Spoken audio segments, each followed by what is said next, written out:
아무런 예고도 없이 저희 공장은 완전히 멈춰버렸습니다.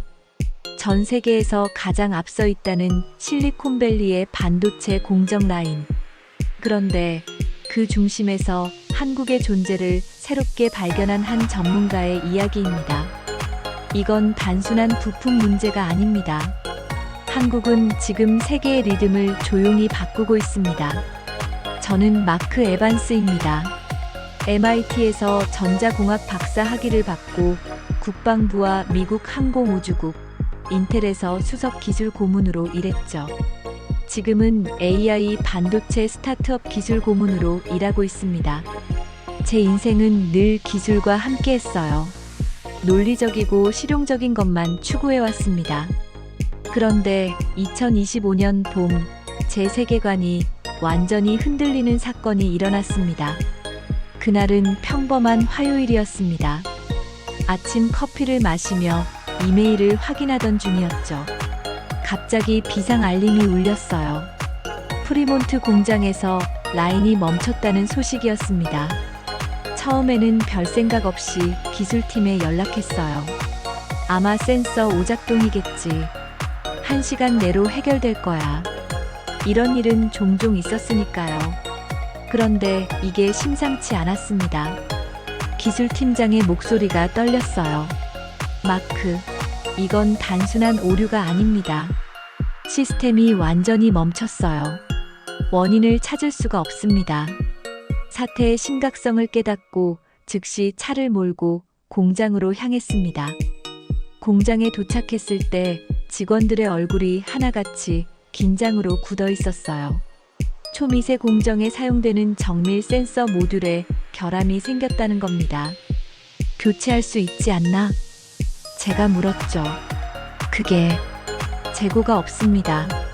공급사에 연락했는데 다음 달까지 납품이 어렵다고 합니다.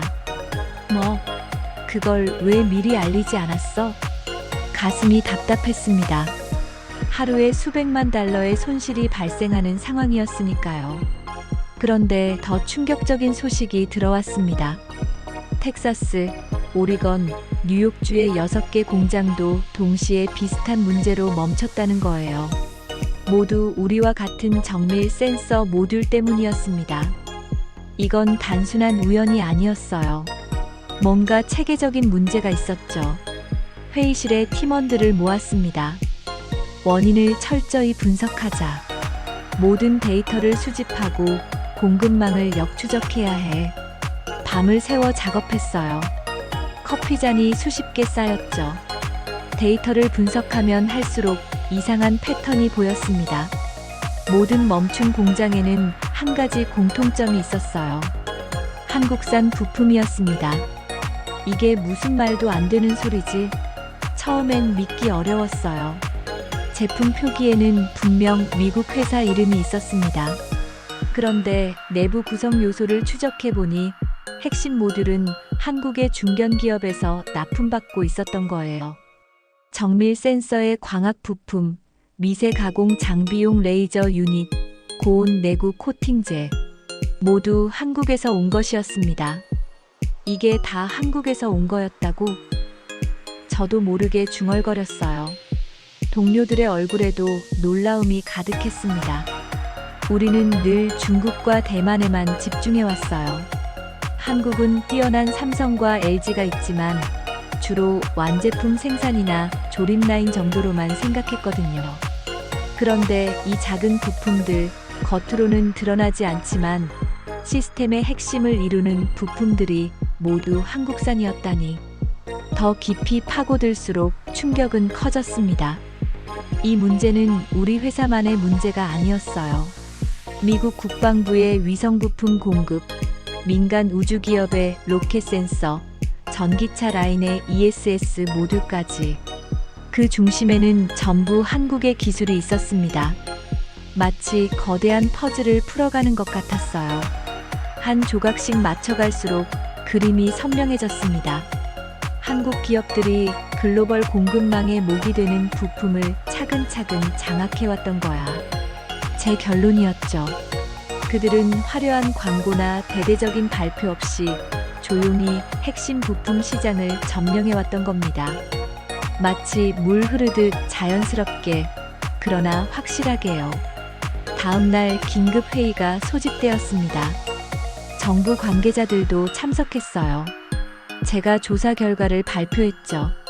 슬라이드를 넘기며 데이터를 보여줬어요. 한국 부품의 중요성, 그리고 대체 불가능성에 관해 설명했습니다. 그러자 한 보좌관이 말했어요. 그게 그렇게 중요한가요? 어차피 다 대체 가능한 부품 아닌가요? 다른 나라에서도 만들 수 있지 않나요?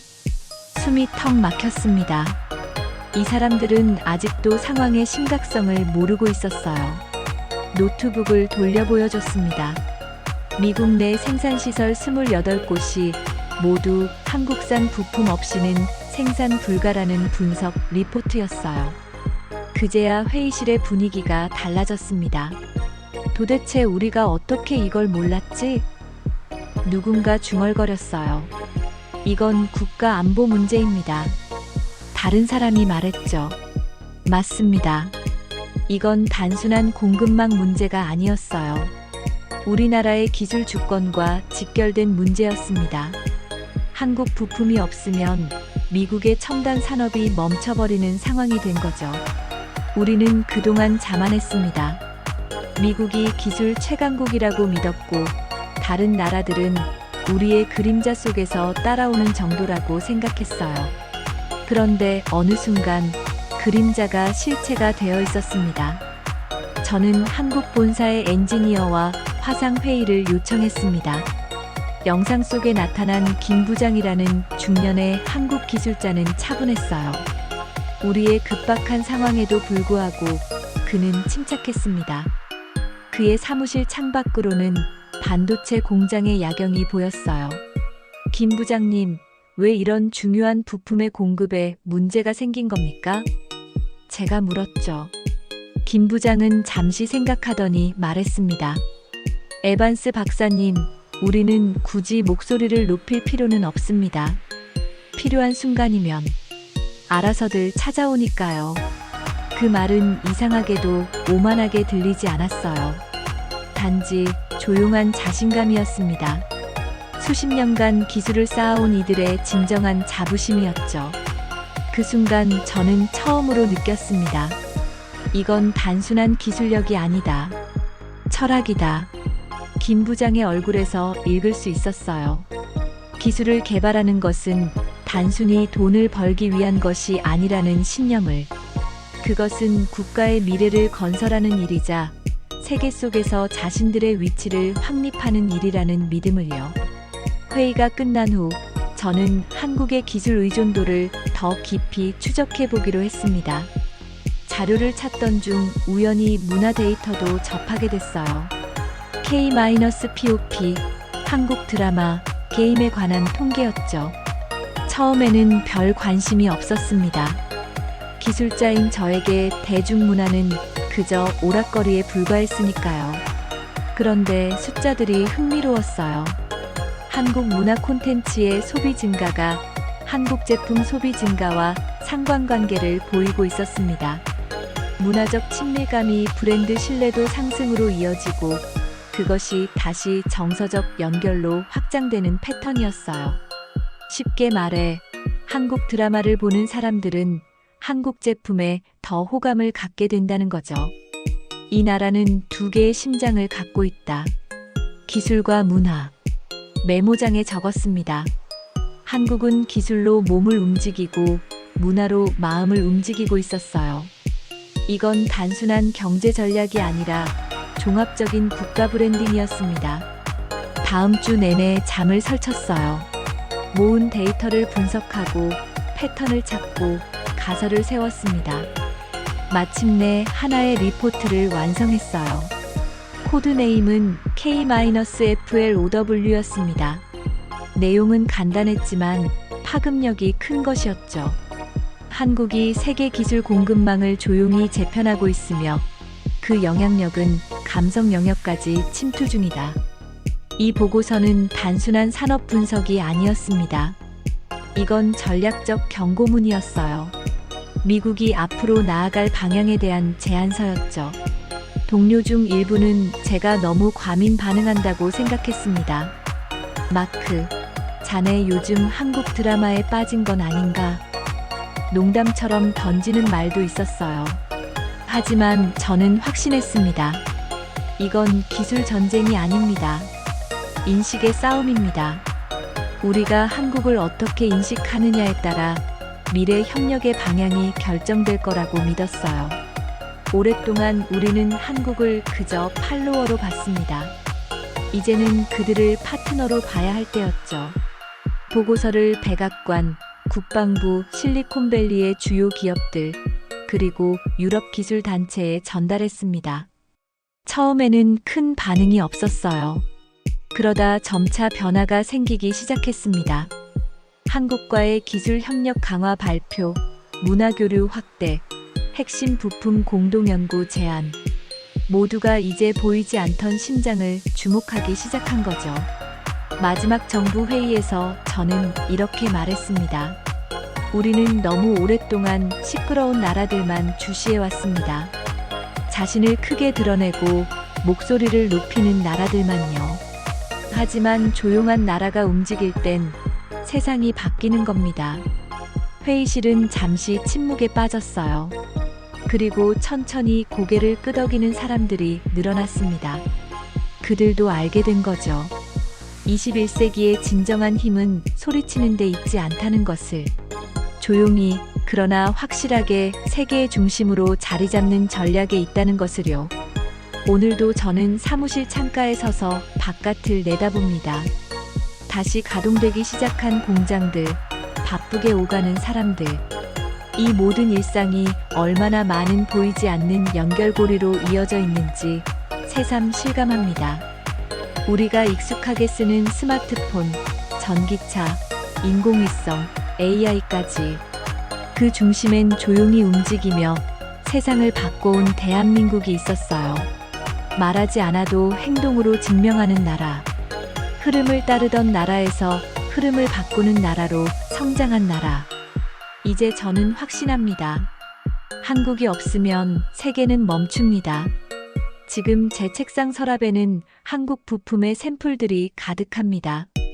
작고 소박해 보이지만 이 부품들이 없으면 수천억 달러 규모의 산업이 멈춰버린다는 사실이 아직도 놀랍습니다. 특히 인상 깊었던 건 K-10이라는 코드명의 광학 필터였어요. 손톱만한 크기지만 5나노 공정에서 빛의 파장을 정확히 제어하는 핵심 부품이죠. 미국 회사들은 수년간 이 기술을 개발하려 했지만 실패했습니다. 하지만 한국의 중소기업에서는 이미 상용화에 성공했던 거예요. 어떻게 이런 기술을 개발했을까? 궁금증이 켜졌습니다.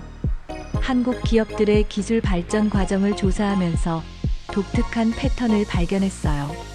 그들은 화려한 브랜드로 시작하지 않았습니다. 처음에는 다른 나라의 부품을 조립하는 일을 했죠. 그러다 점차 핵심 기술을 내재화하고 결국에는 그 분야의 선두주자가 되어 있었습니다. 마치 조용한 학생이 꾸준히 공부해서 어느 날 갑자기 전교 1등이 되는 것처럼요. 제 상사 존스는 여전히 반신반의했습니다. 마크, 당신 보고서는 흥미롭지만 너무 한국에 호의적이에요. 그들도 결국 비즈니스를 하는 거지. 무슨 특별한 철학이 있겠어요? 저는 김 부장과의 대화를 떠올렸습니다. 그의 눈빛에서 본 것은 단순한 비즈니스맨의 욕심이 아니었어요. 그것은 역사의 무게를 짊어진 사람의 책임감이었습니다. 존슨, 당신이 틀렸어요. 이건 단순한 비즈니스가 아닙니다. 그들에게 이것은 생존이자 존재의 증명이에요. 한국은 지정학적으로 늘 강대국에 둘러싸여 있었습니다. 역사적으로 수많은 침략과 고난을 겪었죠. 그런 환경에서 살아남기 위해서는 남들보다 더 뛰어나야 했어요. 더 열심히, 더 스마트하게, 더 전략적으로 움직여야 했습니다. 거기에서 온 집념이었던 거죠. 그리고 제가 가장 놀란 것은 빨리빨리 문화였습니다. 처음에는 단순히 성급함으로 보였어요. 그런데 자세히 보니 이건 적응의 속도였습니다. 변화에 빠르게 대응하고 기회를 놓치지 않는 민첩성이었죠. 그들은 위기가 올 때마다 더 강해졌습니다. IMF 외환위기, 글로벌 금융위기. 매번 한국은 더 단단해졌어요. 한 달 후, 저는 직접 한국을 방문했습니다. 인천공항에 내리는 순간부터 충격의 연속이었어요. 세계 최고 수준의 공항, 빠른 인터넷, 어디서나 볼 수 있는 첨단 기술들. 하지만 더 놀라운 건 사람들이었습니다. 그들의 에너지와 열정, 그리고 미래에 대한 확신이 느껴졌어요. 부품 공급 문제를 해결하기 위해 방문한 공장에서 만난 젊은 엔지니어 박지연 씨가 말했습니다. 에반스 박사님, 저희는 절대 만족하지 않아요. 오늘의 성공에 안주하면 내일은 뒤처지니까요. 그녀의 말에서 한국의 미래를 보았습니다. 그들은 결코 현재에 만족하지 않았어요. 항상 다음을 준비하고 더 나은 기술을 개발하기 위해 노력했습니다. 아침 일찍부터 밤늦게까지 연구실에 불이 꺼지지 않는 모습이 인상적이었어요. 저녁에는 김 부장과 함께 한강변을 걸었습니다. 도시의 불빛이 강물에 반사되어 아름다웠어요. 그가 물었습니다. 에반스 박사님은 왜 이렇게 한국 기술에 관심을 갖게 되셨나요? 제가 대답했죠. 처음에는 단순한 호기심이었습니다. 그런데 점점 존경으로 바뀌었어요. 여러분들이 쌓아온 기술력, 그리고 그 뒤에 있는 철학에 감동받았습니다. 김 부장은 웃으며 말했어요. 우리는 그저 최선을 다했을 뿐입니다. 세계 최고가 되겠다는 욕심보다는 우리의 방식으로 가치를 만들어내고 싶었어요. 그의 말에서 겸손함을 느꼈습니다. 한국인들의 모순적인 면이었어요. 세계 최고 수준의 기술력을 가지고 있으면서도 여전히 배우고 개선하려는 겸손함을 잃지 않았습니다. 그것이 그들의 지속적인 혁신의 원천이었어요. 미국으로 돌아온 후 저는 더 광범위한 연구를 시작했습니다. 한국의 성공 방정식을 분석하고 미국이 배울 점을 찾아보았어요. 특히 교육 시스템에 관심이 갔습니다. 한국은 인재 양성에 국가적 역량을 집중했어요. 과학, 기술, 공학, 수학 STEM 분야의 우수한 인재들이 지속적으로 배출되고 있었습니다. 동료 제니퍼가 물었습니다. 마크, 당신은 이제 완전히 한국 팬이 된 것 같네요. 정말 그들이 그렇게 대단한가요? 저는 잠시 생각하다가 대답했어요. 한국이 완벽하다는 건 아니야. 그들에게도 많은 사회적 문제와 도전이 있어. 하지만 그들이 기술 분야에서 이룬 성취는 정말 놀랍고 배울 점이 많아. 우리가 그동안 얼마나 많은 것을 놓치고 있었는지 깨달았어. 실리콘밸리에서 한국 기술에 관한 세미나를 열었습니다. 처음에는 소수만 참석했지만 점차 관심이 커졌어요. 특히 스타트업 창업자들이 많은 질문을 했습니다. 그들은 한국의 빠른 제품 개발 주기와 효율적인 제조 프로세스에 관심이 많았어요. 한국 기업들은 어떻게 그렇게 빠르게 시제품을 만들 수 있나요? 한 창업자가 물었습니다. 그들의 비결은 수직 통합과 밀도 높은 협업입니다. 설계자, 엔지니어, 제조 전문가들이 초기 단계부터 함께 일해요. 이론적인 설계가 실제 제조 과정에서 어떤 문제가 있을지 미리 예측하고 해결하죠. 또 다른 질문이 이어졌습니다. 미국 기업들도 그런 방식을 도입할 수 있을까요? 물론이죠. 하지만 문화적 변화가 필요합니다. 우리는 너무 분업화되어 있어요. 각자 자기 영역만 보는 경향이 있죠. 한국의 성공은 경계를 넘는 협업에 있습니다. 세미나를 통해 많은 기업들이 한국과의 협력에 관심을 보이기 시작했어요.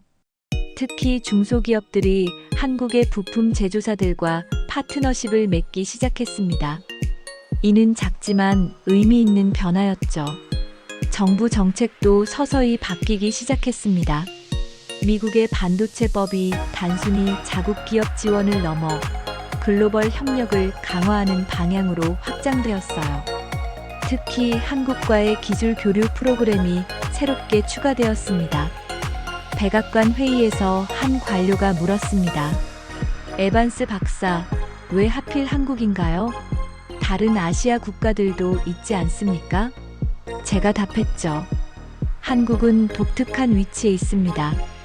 기술력은 세계 최고 수준이면서도 미국과 가치관을 공유하고 있어요.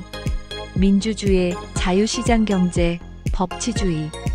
이런 공통점이 장기적인 협력의 기반이 됩니다. 회의 후 국방부 고위 관계자가 개인적으로 저에게 다가왔어요. 에반스 박사, 당신의 보고서 덕분에 우리가 큰 위기를 미리 대비할 수 있었습니다. 앞으로도 자문을 계속 부탁드립니다. 그의 말에 책임감을 느꼈습니다. 이제 저는 단순한 기술자가 아니라 두 나라를 잇는 다리 역할을 하게 된 거죠. 한국의 기술과 미국의 혁신이 만나면 어떤 시너지가 생길지 기대되었어요. 2025년 가을 실리콘밸리에서 한미기술협력 포럼이 열렸습니다. 양국의 기업인과 정부 관계자, 연구자들이 모였어요. 제가 기조연설을 맡았습니다. 오늘 우리는 새로운 시대의 시작점에 서 있습니다. 과거에는 기술 개발이 경쟁의 영역이었다면 이제는 협력의 시대입니다. 어느 한 나라가 모든 것을 할 수 있는 시대는 지났어요. 우리는 서로의 강점을 결합해야 합니다. 미국의 창의성과 한국의 정밀함, 미국의 개방성과 한국의 집중력. 이 조합은 상상할 수 없는 혁신을 가져올 것입니다. 연설이 끝난 후 많은 사람들이 박수를 보내주었어요. 그 중에서도 특히 기억에 남는 건 김 부장의 미소였습니다. 그의 눈빛에서 자부심과 희망을 보았어요. 그것은 오랜 시간 인정받지 못했던 사람이 마침내 자신의 가치를 인정받았을 때 보이는 표정이었습니다. 포럼 이후 구글, 애플, 마이크로소프트 등 미국의 대표적인 기술 기업들이 한국 회사들과의 협력을 대폭 확대했어요. 단순한 부품 구매를 넘어 공동 연구개발 프로젝트로 발전했습니다. 양국 정부도 첨단 기술 얼라이언스를 구성해 장기적인 협력 체계를 구축했어요. 이제 프리몬트 공장은 다시 활기를 띠고 있습니다. 한국 엔지니어들이 상주하며 미국 팀과 함께 일하고 있어요. 두 나라의 기술이 만나 새로운 혁신을 만들어내고 있습니다. 가끔 김 부장과 화상 통화를 하면서 그 발전 과정을 공유하곤 해요. 어제는 MIT에서 강연을 했습니다. 학생들에게 글로벌 기술 생태계의 변화에 대해 이야기했어요. 한 학생이 물었습니다. 에반스 교수님, 미래의 기술 리더가 되기 위해 가장 중요한 자질은 무엇인가요? 순간 김 부장의 얼굴이 떠올랐습니다. 그의 겸손함과 열정, 끈기와 비전. 기술적 지식은 물론 중요합니다. 하지만 더 중요한 건 열린 마음입니다. 다른 문화, 다른 관점을 존중하고 배우려는 자세요. 미래의 혁신은 경계를 넘나드는 협력에서 나올 테니까요. 강연이 끝나고 사무실로 돌아오는 길에 생각했습니다. 제 인생은 1년 전과 완전히 달라졌어요. 한국이라는 나라, 그들의 기술과 문화, 그리고 사람들과의 만남은 저에게 새로운 시각을 선물했습니다. 기술이 단순한 도구가 아니라 한 국가의 정신과 가치를 반영하는 것임을 깨달았어요. 지금 제 책상에는 두 개의 사진이 놓여 있습니다. 하나는 프리몬트 공장의 재가동날 찍은 단체 사진이에요. 미국과 한국 엔지니어들이 함께 웃고 있는 모습이죠. 다른 하나는 한국 방문 때 한강에서 김 부장과 함께 찍은 사진입니다. 두 장의 사진은 제게 항상 이것을 상기시켜 줍니다. 진정한 혁신은 경계를 넘어설 때 일어난다는 것을. 그리고 가장 조용한 나라가 때로는 가장 강력한 변화를 가져온다는 것을요. 오늘도 저는 확신합니다.